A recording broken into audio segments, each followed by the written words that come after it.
Mobile کو اس کا ہمیشہ اصل چارجر ہی لگایا جائے۔ بدل بدل کر چارجر لگانے سے آپ کے موبائل کی زندگی کم ہو جاتی ہے۔ بچہ الٹیاں کرتا ہو، کھانا ہضم نہ کرتا ہو، ریشہ بلغم ہو، اس کے لیے 2 پتے لیں۔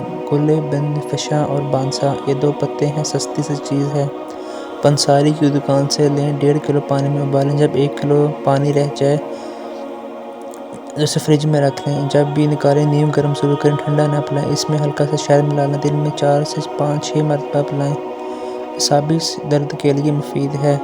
روغن خشخاش 2 حصے میں روغن کلونجی 1 حصہ ملا کر کن پٹی پر مالش کرنے سے بے خوابی میں کمی ہوتی ہے۔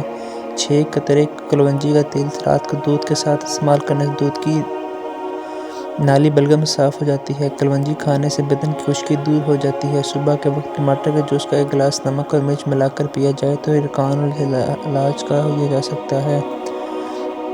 اگر کھانا کھاتے وقت زبان کٹ جائے تو جلدی سے کوئی میٹھی چیز کھا لیں، آرام آ جائے گا۔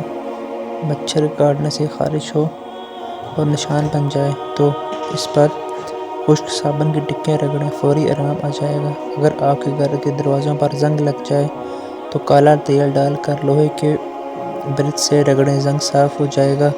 صبح سویرے گھاس پر چلنے سے آنکھوں کی روشنی میں اضافہ ہوتا ہے۔